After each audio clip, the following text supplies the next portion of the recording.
അപ്പൊ അതിലൊഴിച്ചില്ലേ? ഇതൊഴിച്ചു എന്ന് ഞാൻ പറഞ്ഞില്ലല്ലോ. ഞാൻ ചോറിൽ കലർത്തിയത് ശിവാനി തന്ന ഈ പോയിസൺ അല്ലായിരുന്നു.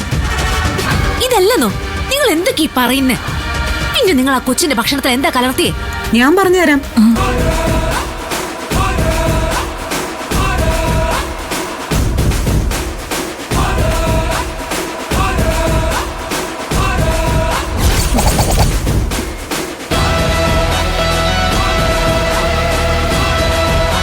ഇന്ദിരാമ്മ ആകാശിന്റെ ഭക്ഷണത്തിൽ കലർത്തിയത് വിഷമല്ല, നല്ല ശുദ്ധമായ തേനായിരുന്നു.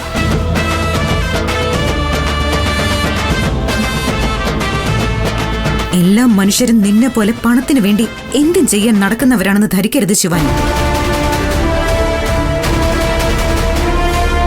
ഒരു പിഞ്ചു കുഞ്ഞിനെ കൊല്ലാൻ വേണ്ടി 1 ലക്ഷം രൂപയും വിഷക്കുപ്പിയും ഇന്ദിരാമ്മ ഏൽപ്പിച്ചതുവരെ മാത്രമേ നിനക്കറിയൂ.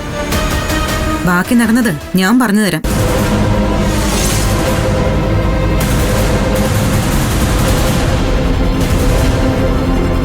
ഇതാ നിധി, ആ കൊച്ചു തന്ന പണവും വിഷവും. ആ സമയത്ത് ഞാനിത് വാങ്ങിച്ചില്ലായിരുന്നെങ്കിൽ എങ്ങനെയെങ്കിലും ആ പെണ്ണ് ഏതെങ്കിലും കൊച്ചിന്റെ പാത്രത്തിൽ വിഷം കലർത്തിയനെ. അത് ഇന്നല്ലെങ്കിൽ നാളെ നടക്കും. അതുകൊണ്ടാ നിധി ഞാനിത് വാങ്ങിച്ചത്. അവളെ വെറുതെ വിടരുത് നിധി. കുഞ്ഞുങ്ങളെ കൊല്ലാൻ പണം കൊടുത്ത ആളെ ഏർപ്പാട് ചെയ്യാന്ന് പറഞ്ഞാ ഇതിലും വലിയൊരു ദ്രോഹം ഈ മണ്ണിൽ ചെയ്യാനുണ്ടോ? ഒരു കാര്യം ചെയ്യുന്നിരാമ, എന്തായാലും അവൾ ഈ പരിസരത്ത് തന്നെ കാണൂന്നല്ലേ പറഞ്ഞത്. അവള് കാണുക തന്നെ ഏതെങ്കിലും ഒരു കുട്ടിയുടെ ഭക്ഷണത്തിൽ വിഷം കലർത്തിക്കും. അത് ആകാശിന്റെ ടിഫിൻ ബോക്സിൽ തന്നെ ആയിക്കോട്ടെ.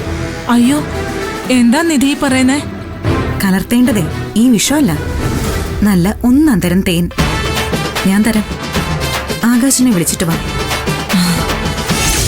എന്റെ കയ്യിൽ നിന്ന് പണവും വാങ്ങിച്ചിട്ട് നീ എന്നെ ചതിക്കായിരുന്നു അല്ലേ?